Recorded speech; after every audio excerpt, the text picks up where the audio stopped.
درنو اوریدونکو بیا هم ښه راغلاست درته وایو د اسلامي نړۍ انځور په خپرونه کې د تحلیل برخې ته راغلي یو.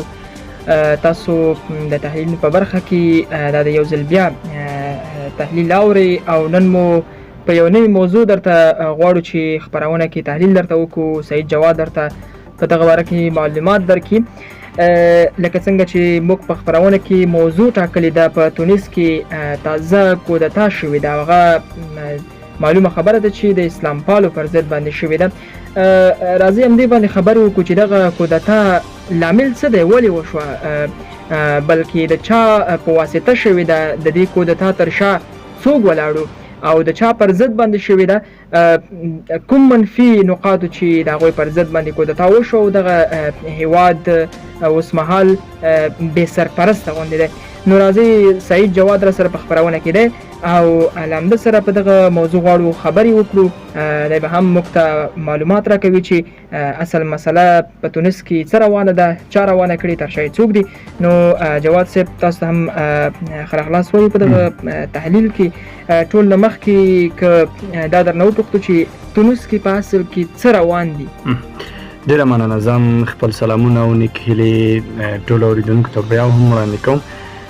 اصلا تونس د افریقا په غرب کې پروت یو هیواد دی. همت صاحب چې په اسلامي نړۍ کې د عرب پسرلي نوم به مو ډېر اورېدلی. عرب پسرلی له همدغه هیواده راپیل شوی دی چې یو ځوان پکې واټ کې ځان ته اور واچوه او له همغه ځایه بیا خلک راووتل او زین العابدین د تونس ولسمشر یې راوپرځاوه. دمګړۍ پکې په 2011 کال څخه را په دې خوا یوازینی هیواد تونس بلل کېده چې دلته عرب پسرلی کامیاب شوی دی او نتیجه یې ورکړې ده.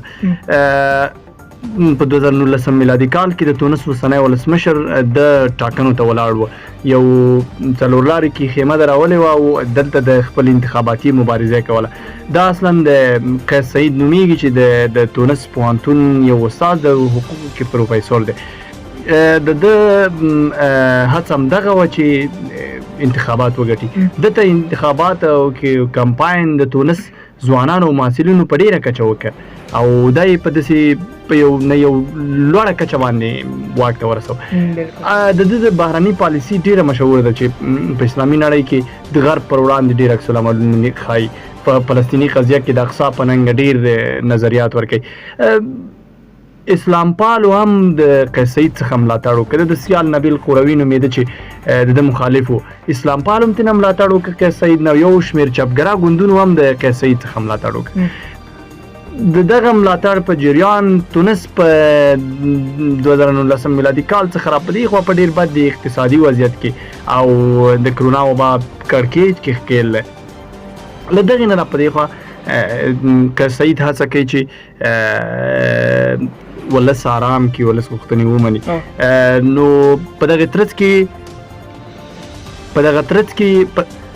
کې د تیرې یکشنبې په شپه پارلمان یې د یوې میاشتې لپاره وځنډاوه او لومړی وزیر یې له دندې ګوښه کړ چې په غبرګون کې دا نړیوالو رسنیو خپله د پارلمان مشر دوی ټولو دا یوه کودتا وبلله.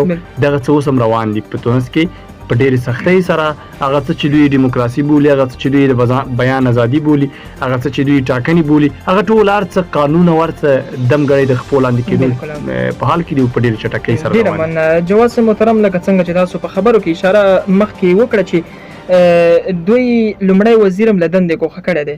هغه کوم پارلمان چې قانوني مسله ده دا یو څه وخت لپاره منسوخ کړی دی، مطلب له منځه یې وړی دی.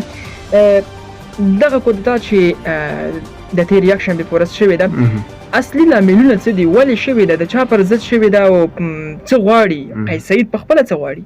او مهمه پوښتنه ده همت صاحب. اصلا د شنبې ورځ نه په تونس کې لاریونونه روان و چې خلکو ویل چې اقتصادي حالت بد دی، د کرونا وبا محدودیتونه ډېر دي. نور په کار ده چې دولت باید یو عکس العمل وښایي. د دغې ستونزو د حل لپاره باید یو څه وکړي، یو څه اقدام وکړي. قیس سعید راولګېده او په دغه برخه کې د یکشنبې په ماښام چې کله د پارلمان وځنډاوه او لومړی وزیر یې له واکه لرې کړ، دلیل یې دا و چې دغه حکومت په خپل چارو کې ناکام شوی دی او د خپل دغه کار لپاره استناد د تونس د پارلمان اتیایمه ماده ونیوله چې اتیایمه ماده کې داسې یو څه راغلي چې که چېرته د تونس داخلي استقرار دی او بهرني هیواد د ګواښ سره مخ یا د داخلي داسې ګواښ سره مخ چې د نظام پای پکې ډنګېدلی نو ولسمشر کولی شي چې په اضطراري حالت کې پارلمان هم وځنډوي او د لومړي وزیر واکونه هم په لاس کې ونیسي او دا هم له دندې ګوښه کولی شي اصلا ظاهر کې خو دغسې ښکاري خو د تونس دغه قضیه دومره هم ساده نه ده چې د کرونا وبا او د بد اقتصادي وضعیت له امله دی یو څوک بسته پارلمان هم یو میاشت وځنډوي او حکومت دې هم له منځه یوسي اصلا مسله دلته د واک په سر توازن کې ده د واک په سر لانجه ده قیس سعید غواړي چې تونس بیرته د ولسمشرۍ دورې ته بوځي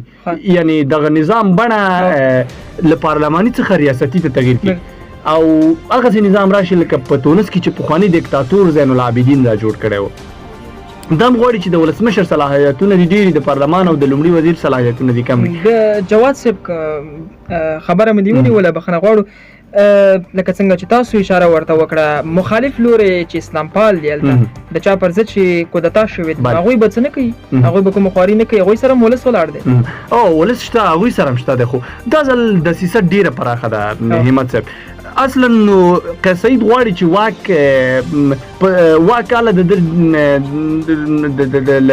له پارلماني څخه دا سیستم ریاستي ته اړولی شي چې د پارلمان تاییدي په دغه مسله کې ضرور ده خو په اضطراري حالت کې د اضطراري حالت د شپږو میاشتو لپاره اعلان کړی دی دا په دې سره غواړي چې د خپل په نظام کې د واک غځونې نورې مکریخي خپلې نورې مضبوطې کړي او په دې ډول باندې د هغه واک راکم کړي د لومړي وزیر اصلا هلته پارلمان کې راشد الغنوشي چې د اسلام پالو مشر دی پارلمان مشر هم دی هغه نه غواړي چې دا نظام د بیرته واک د ولسمشر د ډیر شي ځکه زین العابدین ولسمشر ټول واک هغه سره فساد مو تونس بد حالت کې مو استبداد مو ظلم مو نو دا فکر کوي چې بیا به دغسې یو استبداد ته مسله لاړ شي نو اصلا مسله دلته د واک په سر په جنجال کې ده او دلته تر شا یوه بله لویه دسیسه هم ده چې په دې باندې به بحث وکړو ډېره مننه جواد صاحب محترم قیس سعید چې دومره غټ کار وکړ کودتا یې وکړه خامخا هلته ولس موجود دی پوځ موجود دی ادارې موجودې دي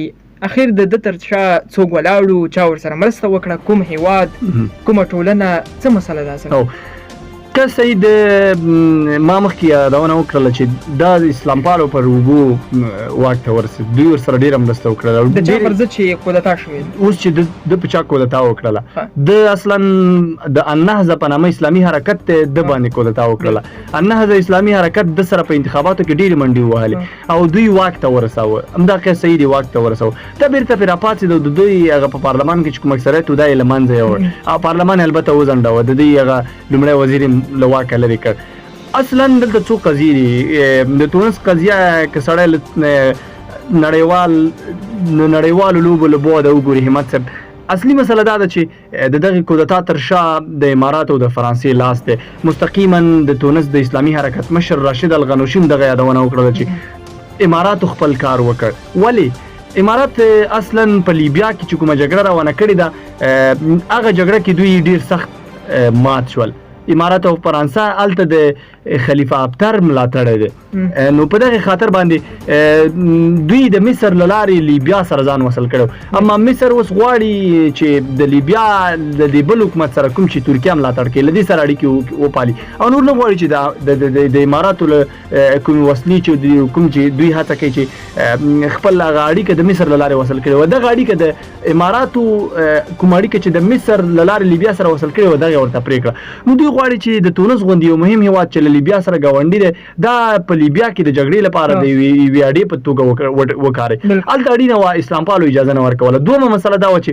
اسلام پالو په ډېری وختونو کې د اماراتو د شونو موخو په ترلاسه کولو کې په اسلامي نړۍ کې د دې مخالفت کوه او دا اوس هم دوی هڅه کوي چې په کوم ځای کې اخوان په واک کې کوم ځای کې اسلام پال په واک کې دا څنګه راوپرځوي او د دغه راپرځولو یوه لړۍ هم دغه د راشد الغنوشي باندې کودتا وه نو فرانسه او عموما په غټه کې امارات دوی دواړه د کودتا تر شا وو خپل کار یې وکړ بالکل ډېره مننه مخکې تاسو په خبرو کې د ځینو هیوادونو نومونه واخیستل لکه امارات تاسو ویلې چې دوی تر شا ولاړ دي د کودتا د دوی په مرسته یې کودتا وکړه که راشو دې ته غبرګونونه هلته د اسلام پالو څه متحدین شته که نه غبرګونونه هم شته د دوی پر ضد چا چې کودتا کړې ده؟ بلې یو څه خبرې شته دی. خپله راشد الغنوشي ویلي دي چې نه غواړي تونس بیرته په دویم مصر بدل شي، نه غواړي چې او که سعید ته هم دا اجازه نه ورکوي چې دا د دوهم جنرال سیسي شي، یعنې ولس باندې بیرته غږ کړی. هلته اسلامي حرکت ډېرې پخې ریښې هم لري، خو دا ځل طرحه ډېره ژوره ده. اصلا ما په ټولنیزو رسنیو کې ولوستل چې همت صاحب له 2,000 پورته اکاونټونه جوړ شوي او په دې کې د راشد الغنوشي او د ګوند په خلاف تبلیغات کول. په همدې ډول باندې د باندې د فساد تورونه هم لګولي دي، د باندې د تروریزم تورونه هم لګولي دي چې د تونس د پولو ترڅنګ دولتي کسان ملاتړ کوي او د 2014 میلادي کال نه دی وایي تر 2020 کاله پورې ډېر دولتي چارواکي هم ترور کړي دي. دا ټول د یوې لویې دسیسې برخه ده. غنوشي په خپلو پلویانو غږ کړی چې سوله ییزو لاریونونو ته ادامه ورکړي، مه پرېږدئ چې تونس دوهم مصر شي، مه پرېږدئ چې که سعید بل جنرال سیسي شي، او دا وایي چې هېڅکله به اجازه هم ورنکړي. په نړیواله کچه خبرګونونه ترکیې په کلکو ټکو غندله چې د تونس کې باید واک بیرته ولس ته راوګرځي، واک بیرته پارلمان ته ور وګرځي. په همدې ډول د عدالت او پرمختګ ګوند ویاند عمر چیلیک هم دا خبره رد کړې. په همدې ډول ترکیه، قبرس، آذربایجان او په غټه کچه کې امریکا هم ویلي چې په تونس کې د روان حالاتونه اندېښمن یو. اروپا هم په دغه برخه کې د اندېښنې ښکارندویي کړې ده. په غټه کچه کې نړیوال دغه روان حالت څخه اندېښمن دي. ډېره مننه. وخت هم راسره جواد صاحب کم دی بلکې پای ته رسېدونکی دی. اخري پوښتنه کوم، اسلام پال د چا پر ضد چې کودتا شوې ده دوی به هم خامخا یو څه کول غواړي، خامخا به یو څه پلان نیسي راتلونکي تونس ته، راتلونکي حکومت د دې کودتا پر ضد باندې. دوی د څه کول پکار دي چې دوی اوس څه وکړي په اوسنیو حالاتو کې تر څو پورې دغه ناورین نه چې تونس پکې اخته شوی دی او له دغه کودتا نه چې د دوی پر ضد ولاړ دي څه کول ورته پکار؟ بله، په اسلامي نړۍ کې د واک د ګیرولو لپاره اسلام پالو سره دوه طرحې دي همت صاحب. یوه طرحه هلته وسلواله مبارزه ده چې موږ که وګورو په اسلامي هیوادونو کې تر ډېره بریده دغه د اسلامي هیوادونو کې د نظامونو په وړاندې دغه مبارزې هم تر ډېره بریده نتیجه نه ده ورکړې. اوس موږ سوریه ګورو، هلته د ظالم بشار الاسد په وړاندې مبارزه ټوله سوریه کنډواله ده. یمن ګورو، هلته مبارزه دغسې ده. اما دویمه لاره چې ده د ډیموکراتیکو بهیرونو له لارې واک ته رسېدل چې بیا په دغه برخو کې موږ وګورو دغه سیستم هم تقریبا یو څه په ناکامېدو ځکه ښکاري چې که موږ وګورو هلته په مصر کې مرسي د انتخاباتو له ګټلو وروسته د نړیوالو شفافو ټاکنو ترسره کېدلو وروسته بیا هم په هغه کودتا کېږي، ټوله نړۍ چوپ ده. اوس په راشد الغنوشي باندې تازه دغه کودتا بیا هم ټوله نړۍ چوپ ده. اسلام پالو ته پکار ده د نور اسلامي نړۍ اسلام پالو ته خپله د تونس او د مصر او هغه چې دلته په افغانستان کې دي دوی ته پکار ده چې د واک د نیولو او د ساتلو لپاره یوې نوې طرحه باندې پلان وکړي. یوه داسې طرحه لکه څه ډول چې داسې طرحه چې لکه اردوغان چې پکې ترکیه وګټله، یوې داسې طرحې ته اړتیا ده چې لکه عثماني چې پکې المغرب وګټه، یوې داسې طرحې ته اړتیا ده چې محمد مهاتیر پکې مالیزیا وګټله. تاسو څه وایئ چې هغه هم د دې پلان یوه برخه وه، د دې دسیسې یوه برخه وه دغسې؟ نه، زما هدف دا ده چې هلته د واک د نیولو لپاره نوې نوې لوبې دوی وکړلې، اسلام پالو وکړلې. دوی واک پکې وساته، دوی پکې واک ته ورسېدل. یوې نورې نوې طرحې ته اړتیا ده چې دوی باید اسلامي حرکتونه پې باید کار وکړي او تر څو د مغې لارې نظام ونیسي، واک ونیسي او بیا د واک ساتلو لاره چاره هم ورته رہی. نور نو اړتیا ده چې په نوي څه شي باندې فکر وشي. ډېره مننه. خیر اوسې. مننه جواد صاحب محترم چې په دغه باره کې مو اوریدونکو ته او کتونکو ته دواړو ته معلومات ورکړل. نو درنو اوریدونکو او کتونکو، تاسو په ننني تحلیل کې د تونس هیواد کې تازه کودتا باندې د جواد صاحب تحلیل واورید. تر بیا چې اسلامي نړۍ انځور خپرونه کې زه حضرت عمر همت او سعید جواد حاضرېږو. تاسو ټول په پاک الله سپارم. ښې چارې ولرئ.